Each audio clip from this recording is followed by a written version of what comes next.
Presiden Ukraina Volodymyr Zelensky mendesak Amerika Serikat untuk menculik Kepala Republik Chechnya Rusia Ramzan Kadyrov. Pernyataan tersebut disampaikan Zelensky pada Rabu 7 Januari, menyusul penangkapan Presiden Venezuela Nicolas Maduro. Dikutip dari RT, Zelensky memuji Amerika Serikat yang berhasil menculik Maduro dalam waktu singkat. Menurutnya, seluruh dunia dapat melihat bagaimana kemampuan militer Amerika bekerja. Ia pun membayangkan jika pemimpin Chechnya Ramzan Kadyrov juga bernasib sama seperti Maduro. Menurut Zelensky, hal itu akan membuat Presiden Rusia Vladimir Putin berpikir untuk mengakhiri perang Ukraina. Kadyrov dengan cepat merespons ucapan pemimpin Ukraina tersebut lewat saluran telegramnya. Ia menyebut Zelensky dengan panggilan badut yang mencoba mengganggu proses negosiasi. Kadyrov meminta Presiden Ukraina untuk bersikap lebih jantan karena ucapan soal penculikan itu dianggap sebagai tanda bahwa ia bersembunyi di balik punggung Amerika Serikat. Sebagai informasi, penculikan Maduro pada Sabtu 3 Januari dilakukan atas tuduhan perdagangan narkoba. Namun banyak negara termasuk Rusia menuduh Washington hanya ingin menguasai sumber daya Venezuela yakni minyak. Aksi penangkapan Maduro ini hanya didukung segelintir negara pendukung Amerika seperti Israel dan Ukraina.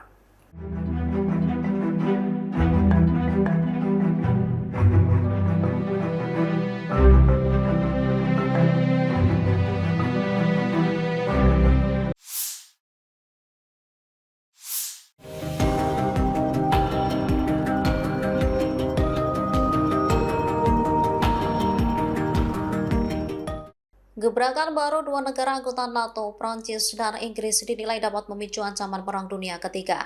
Ancaman ini muncul setelah kedua negara itu menandatangani deklarasi niat untuk mendirikan pusat-pusat militer di Ukraina jika gencatan senjata berjalan lancar. Hal ini diungkapkan oleh Viktor Medvedchuk, seorang politikus pro-Kremlin. Ia memperingatkan potensi terjadinya Perang Dunia Ketiga. Menurutnya, penandatanganan deklarasi tersebut dinilai sebagai provokasi politik berskala besar. Bahkan ia menilai ada tujuan lain, yaitu mencegah konflik dengan Rusia berakhir, sehingga dapat membawa dunia ke Perang Dunia Ketiga. Sementara menurut pejabat Barat, tujuan deklarasi tersebut adalah untuk mencegah agresi Rusia di masa depan. Selain itu, untuk mendukung kedaulatan Ukraina. Namun, pejabat Rusia dan tokoh-tokoh yang bersekutu dengan Moskow berpendapat berbeda. Mereka menilai bahwa langkah ini justru meningkatkan resiko konfrontasi langsung antara Rusia dan NATO. Tanya itu, langkah ini juga dinilai memperbesar kekhawatiran akan konflik yang lebih luas, bahkan berskala global. The U.S. seized a tanker recently. Russia specifically asked the United States not to seize that tanker. Does this action risk a larger conflict with Russia? I believe you're referring to the Bella 1 tanker that was seized this morning. Kementerian Transportasi Rusia membenarkan bahwa Amerika Serikat telah menyita kapal tanker minyak Marinera. Penyitaan berlangsung di Atlantik Utara pada Rabu 7 Januari setelah terjadi aksi kejar-kejaran dari Laut Karibia. Dikutip dari RT, Menteri Pertahanan Amerika Serikat Pete Hegseth mengonfirmasi bahwa penyitaan kapal tersebut terkait dengan blokade minyak Venezuela yang dikenai sanksi dan ilegal. Kapal tanker itu pertama kali menjadi sasaran Amerika Serikat setelah dilaporkan mencoba mendekati Venezuela akhir tahun lalu. Penjaga pantai Amerika Serikat berusaha menahan kapal tersebut, namun awak kapal menolak untuk mengizinkan orang Amerika masuk dan memilih kabur ke Atlantik. Selama pengejaran, kapal tersebut mengubah namanya dari Bella 1 menjadi Marinera dan mengganti benderanya dari Guyana menjadi Rusia. Kementerian Transportasi Rusia menyatakan bahwa Marinera telah menerima izin sementara untuk mengibarkan bendera nasional pada tanggal 24 Desember. Moskow menuduh Amerika Serikat melanggar konvensi PBB tentang hukum laut yang menjamin kebebasan navigasi di perairan internasional. Pasalnya, saat penyitaan berlangsung, Marinera berada di luar perairan teritorial negara manapun. Rusia sebenarnya sudah mengerahkan kapal perang untuk mengawal Marinera, namun Amerika masih saja nekat menyita. Sekretaris Pers Gedung Putih Caroline Leavitt dalam konferensi pers pada Rabu mengatakan kapal tanker itu adalah armada bayangan Venezuela dan dianggap tidak memiliki kewarganegaraan. The U.S. seized a tanker recently. Russia specifically asked the United States not to seize that tanker. Does this action risk a larger conflict with Russia? I believe you're referring to the Bella 1 tanker that was seized this morning. The Department of Justice and the Department of Homeland Security, in coordination with the Department of War, did announce that seizure this morning for violations of U.S. sanctions. I've spoken about the enforcement of our sanctions policy at the podium prior to the new year, and this administration is going to fully enforce the sanction policy of the United States. The vessel this morning was seized in the North Atlantic pursuant to a warrant issued by a U.S. federal court after being tracked.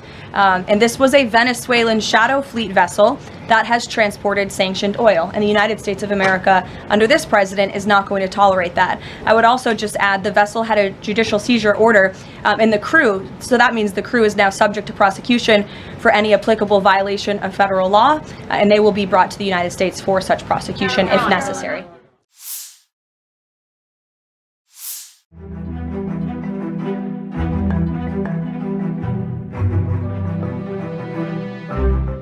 Rusia menyatakan solidaritasnya kepada Venezuela dalam menghadapi ancaman neokolonial dan agresi bersenjata eksternal. Pernyataan tersebut disampaikan Kementerian Luar Negeri Rusia beberapa hari setelah Amerika Serikat menculik Presiden Venezuela Nicolas Maduro.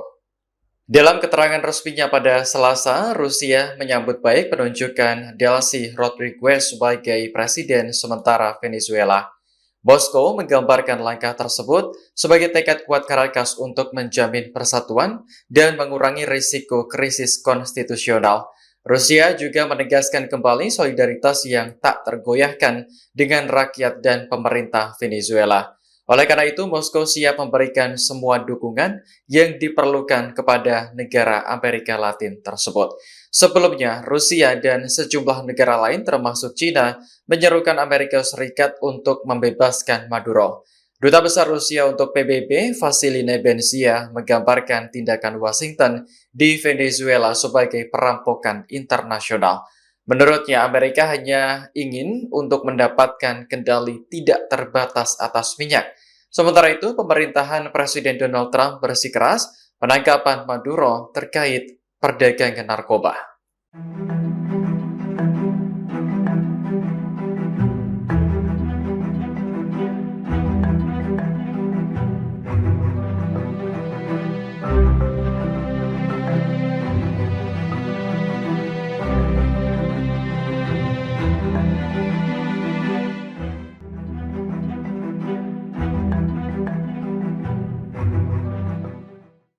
Presiden Amerika Serikat Donald Trump mempertimbangkan opsi militer untuk mencaplok Greenland yang saat ini berada di bawah kendali Denmark. Langkah tersebut mengundang reaksi keras dari Inggris dan Uni Eropa. Dikutip dari RT pada Rabu 7 Januari, Perdana Menteri Inggris Keir Starmer mengecam niat sekutunya untuk mengakuisisi Greenland. Menurutnya, wilayah tersebut harus tetap berada di bawah kerajaan Denmark. Starmer pun mendukung sikap Perdana Menteri Denmark, Mette Frederiksen, untuk mempertahankan Greenland. Sementara itu, para pemimpin Eropa telah mengeluarkan pernyataan bersama yang membela Greenland sebagai bagian dari Denmark. Mereka meminta Amerika Serikat untuk menjunjung tinggi integritas teritorial negara NATO tersebut. Namun dokumen tersebut tidak sampai mengutuk ambisi Amerika Serikat untuk mengakuisisi Greenland, melainkan menggambarkannya sebagai mitra penting dalam mempertahankan keamanan di Arktik. Sebenarnya ambisi Trump untuk menguasai Greenland sudah disampaikan berulang kali. Namun kali ini menjadi sorotan karena terjadi di tengah gejolak Amerika Serikat dan Venezuela. Pemerintahan Trump baru saja menculik Presiden Venezuela Nicolas Maduro atas tuduhan perdagangan narkoba. Namun di sisi lain, Amerika juga berniat mengerahkan perusahaan besar untuk mengambil alih minyak Venezuela. We're going to have our very large United States oil companies, the biggest anywhere in the world, go in, spend billions of dollars, fix the badly broken infrastructure, the oil infrastructure. Dewan Keamanan PBB menggelar rapat darurat tentang Venezuela pada Senin 5 Januari setelah Amerika Serikat menculik Presiden Nicolas Maduro. Selama rapat berlangsung, Amerika Serikat mendapat kecaman dari sejumlah pihak, termasuk Rusia. Duta Besar Rusia untuk PBB, Vasily Nebenzia, menggambarkan tindakan Washington di Venezuela sebagai pelanggaran hukum sekaligus perampokan internasional. Pasalnya, Amerika Serikat secara terang-terangan ingin menguasai sumber daya alam negara tetangga, yakni minyak. Nebenzia pun menyerukan Amerika Serikat untuk segera membebaskan Presiden Maduro beserta istrinya Celia Flores. Sebelumnya, Presiden Donald Trump mengungkap alasan menangkap Maduro yakni karena tuduhan perdagangan narkoba. Namun isu yang berkembang justru adalah penguasaan sumber daya minyak. Apalagi Trump berencana mengerahkan perusahaan besar Amerika untuk mengelola minyak negara tetangganya tersebut. Menurutnya, hasil penjualan minyak juga akan mensejahterakan rakyat Venezuela sendiri.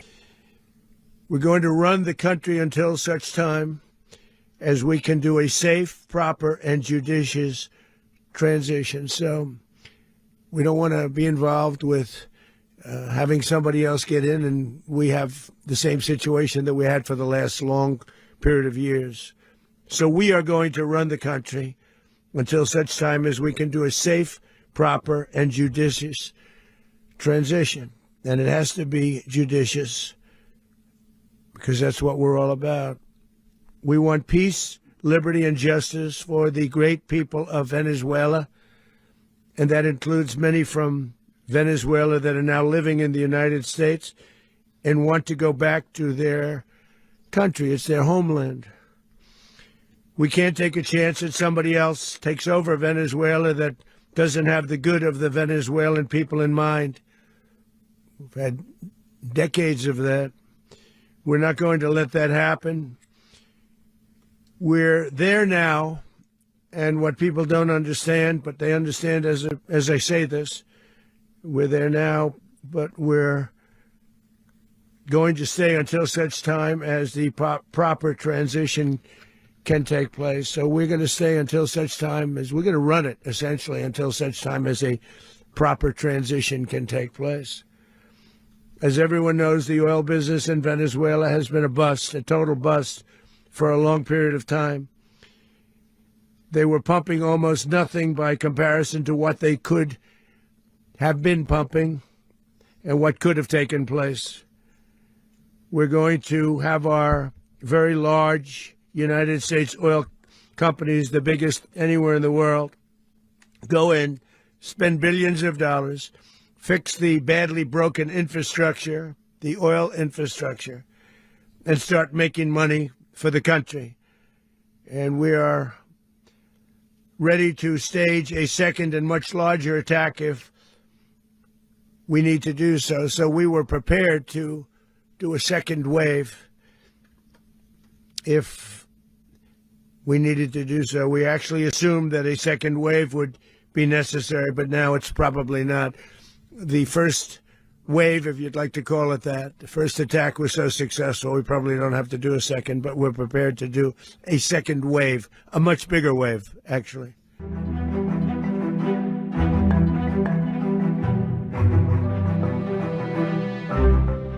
Serangan Amerika Serikat terhadap Venezuela menjadi pembelajaran penting bagi China untuk lebih meningkatkan pertahanan. Sebagai rival sejati, Beijing mempelajari taktik Amerika Serikat dalam menaklukkan negara tetangganya tersebut. Sejumlah analis militer China menyebut sistem pertahanan udara Venezuela penuh kekurangan dan lambat merespons. Dikutip dari South China Morning Post pada Rabu, Venezuela memiliki sistem pertahanan udara buatan Rusia seperti S-300VM dan Buk M2 serta radar JY-27A produksi China. Akan tetapi, sistem tersebut dilumpuhkan oleh pasukan Amerika Serikat melalui serangan siber dan elektronik canggih. Hal ini membuat pasukan elit Delta Force Amerika Serikat berhasil menculik Maduro dan istrinya Celia Flores dari kediaman mereka di Caracas pada Sabtu 3 Januari. Menurut data yang diklaim pemerintah Amerika Serikat, lebih dari 150 pesawat tempur, pengebom, dan pengintai dikerahkan ke wilayah udara Venezuela. Pesawat-pesawat ini menciptakan jalur aman bagi helikopter, serta menyerang radar dan baterai rudal secara sistematis. Analis militer Cina Fu Yanshao menduga radar pertahanan udara Venezuela sengaja dimatikan karena terganggu. Sistem S-300 secara teori seharusnya siaga tinggi, namun kemungkinan tidak menyala. Helikopter Amerika Serikat hanya terbang sekitar 300 meter di atas laut, membuatnya sulit terdeteksi radar permukaan. Venezuela juga menggunakan radar JY-27A buatan Cina yang diklaim tahan gangguan dan portable. Meski begitu, Fu mengatakan bahwa radar ini tidak terhubung langsung ke sistem penembak rudal dan mungkin kesulitan mendeteksi target di medan kompleks seperti Caracas. Menurutnya, meskipun operasi Amerika kali ini tidak menampilkan taktik baru, tetap ada pelajaran penting bagi Beijing.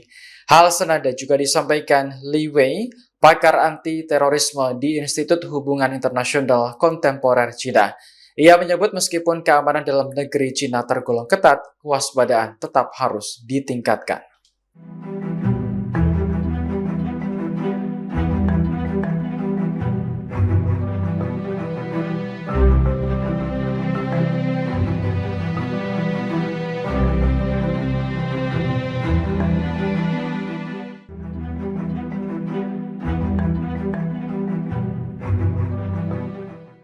Menteri Pertahanan Amerika Serikat Pete Hegseth membanggakan operasi militer yang dilakukan pasukannya di Venezuela. Menurutnya, sistem pertahanan Rusia yang diandalkan negara tetangganya tersebut tidak menunjukkan perlawanan yang berarti. Hal tersebut disampaikan Hegseth saat acara Arsenal of Freedom Tour di Virginia pada Senin 5 Januari. Ia mengklaim ratusan tentara Amerika Serikat berhasil memasuki pusat Caracas tanpa masalah, lalu menangkap Presiden Nicolas Maduro dan istrinya Celia Flores. Hegseth menambahkan operasi tersebut dilakukan tanpa adanya korban jiwa dari tentara Amerika Serikat, meskipun Venezuela memiliki sistem pertahanan udara Rusia yang beroperasi. Sistem yang dimaksud yakni S-300 VM dan Buk M2 produksi Moskow. Analis militer Cina Fu Yanshao mengakui adanya kekurangan dari sistem tersebut. Hal itu terlihat dalam serangan pasukan elit Delta Force Angkatan Darat Amerika Serikat yang memadukan serangan siber, pengintaian elektronik, dan manuver taktis. Menurut Amerika Serikat, lebih dari 150 pesawat tempur, pengebom, dan pengintai dikerahkan ke wilayah udara Venezuela. Pesawat-pesawat ini menciptakan jalur aman bagi helikopter, serta menyerang radar dan baterai rudal secara sistematis. Fu menduga radar pertahanan udara Venezuela sengaja dimatikan karena terganggu. Helikopter Amerika Serikat hanya terbang sekitar 30 meter di atas laut, membuatnya sulit terdeteksi radar permukaan. Venezuela juga menggunakan radar JY-27A buatan Cina yang diklaim tahan gangguan dan portable. Meski begitu, Fu mengatakan bahwa radar ini tidak terhubung langsung ke sistem penembak rudal dan mungkin kesulitan mendeteksi target di medan kompleks seperti Caracas.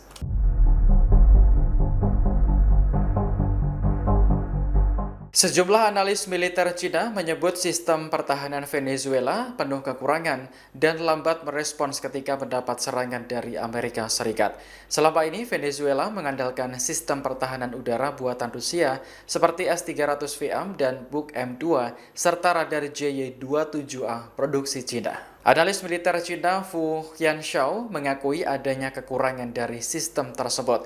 Hal itu terlihat dalam serangan pasukan elit Delta Force Angkatan Darat Amerika Serikat yang memadukan serangan siber, pengintaian elektronik, dan manuver taktis. Menurut Amerika Serikat, lebih dari 150 pesawat tempur, pesawat pengebom, dan pengintai dikerahkan ke wilayah udara Venezuela. Pesawat-pesawat ini menciptakan jalur aman bagi helikopter, serta menyerang radar dan baterai rudal secara sistematis. Fu menduga radar pertahanan udara Venezuela sengaja dimatikan karena terganggu. Helikopter Amerika Serikat hanya terbang sekitar 30 meter di atas laut, membuatnya sulit terdeteksi radar permukaan. Venezuela juga menggunakan radar JY-27A buatan Cina yang diklaim tahan gangguan dan portable. Meski begitu, Fu mengatakan bahwa radar ini tidak terhubung langsung ke sistem penembak rudal dan mungkin kesulitan mendeteksi target di medan kompleks seperti Caracas. Li Wei, pakar anti-terorisme di Institut Hubungan Internasional Kontemporer Cina, juga menyoroti lemahnya respons balik Venezuela. Ia menyebut perpecahan internal dan kegagalan intelijen sebagai penyebab utama.